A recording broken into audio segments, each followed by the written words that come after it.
नमस्कार मेरे प्यारे किसान भाइयों और बहनों। आज हम इस वीडियो में बात करेंगे इंटीग्रेटेड न्यूट्रिएंट मैनेजमेंट यानी समयोजित पोषक प्रबंधन के बारे में। एक ऐसी टेक्निक है जो खेती में सक्सेस और सस्टेनेबिलिटी को एंश्योर करती है। साथ ही में हम इंटीग्रेटेड फूड सप्लाई का कंसेप्ट और आईएनएम की जरूरत को भी एक्सप्लोर करेंगे। तो the first thing is what is integrated nutrient management. INM एक होलिस्टिक अप्रोच है जिसमें ऑर्गेनिक, इनऑर्गेनिक और बायोलॉजिकल सोर्सेज का बैलेंस्ड वे से उपयोग किया जाता है ताकि मिट्टी में न्यूट्रिएंट्स का संतुलन बना रहे। यह अप्रोच मिट्टी की हेल्थ को मेंटेन करते हुए प्रोडक्टिविटी को बढ़ावा देने में मदद करता है। Second is what is integrated food supply. Integrated food supply ये एक ऐसी प्रोसेस है जिसमें फार्मिंग, प्रोडक्शन, प्रोसेसिंग और डिस्ट्रीब्यूशन के हर स्टेज पर इफिशिएंसी और सस्टेनेबिलिटी पे फोकस किया जाता है। इसमें सब एग्रीकल्चरल प्रैक्टिसेस को इस तरीके से इंटीग्रेट किया जाता है कि फूड सप्लाई चेन का हर हिस्सा इफिशिएंट और प्रोडक्टिव हो। जैसे कि इसमें शामिल है sustainable farming practices, efficient processing और storage, waste reduction strategy. INM इस प्रक्रिया का एक महत्वपूर्ण हिस्सा है क्योंकि यह सस्टेनेबल प्रोडक्शन को एंश्योर करता है। बट इंटीग्रेटेड न्यूट्रिएंट मैनेजमेंट की जरूरत क्यों है? आज के टाइम में मिट्टी की फर्टिलिटी लगातार घट रही है जिसमें over use of chemical fertilizers और इम्प्रॉपर फार्मिंग प्रैक्टिसेस का मेजर रोल है। आईएनएम की जरूरत इसलिए है ताकि हम मिट्टी की फर्टिलिटी को बनाए रख सके, एनवायरमेंट को सुरक्षित रखें and to establish the foundation of sustainable farming. और भी इसके साथ कई रीजंस है जैसे कि मिट्टी की गिरती सेहत, एक ही फसल बार बार उगाने से और केमिकल फर्टिलाइजर्स का ओवर यूज करने से मिट्टी की फर्टिलिटी कम हो रही है। दूसरी बात है पर्यावरण संरक्षण। केमिकल फर्टिलाइजर्स के अनकंट्रोल्ड उपयोग की वजह से हवा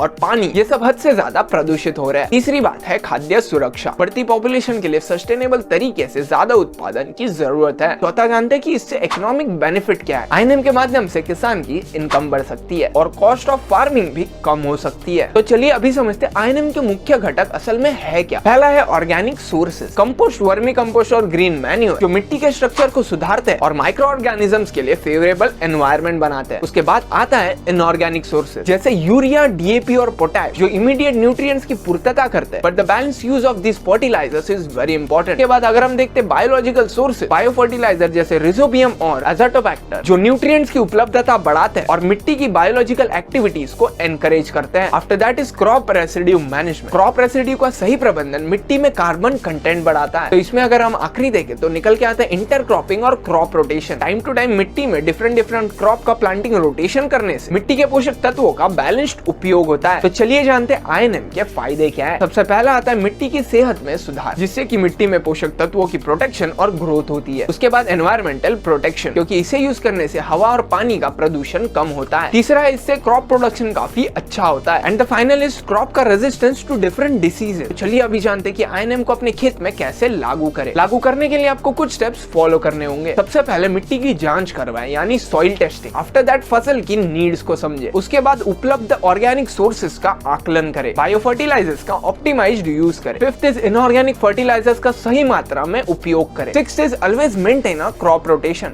उसके बाद क्रॉप रेसिड्यू को प्रॉपर से मैनेज करें। And the final thing you can do is मिट्टी की सेहत को अच्छे से मॉनिटर करें। तो दोस्तों इंटीग्रेटेड न्यूट्रिएंट मैनेजमेंट की वजह से आपको खेती की प्रोडक्टिविटी तो अच्छी मिलेगी, इससे आपकी फार्मिंग की सस्टेनेबिलिटी भी बढ़ेगी और एनवायरमेंट पे इम्पैक्ट भी कम से कम होगा। और इसी के साथ आज हम क्रॉप बुक की वीडियो यहीं पे समाप्त करते हैं। अगर ये वीडियो आपको अच्छी लगी हो तो जरूर से कमेंट कीजिए कि आप इनमें से क्या क्या यूज करते हैं और क्रॉप बुक को जरूर से फॉलो करें। धन्यवाद।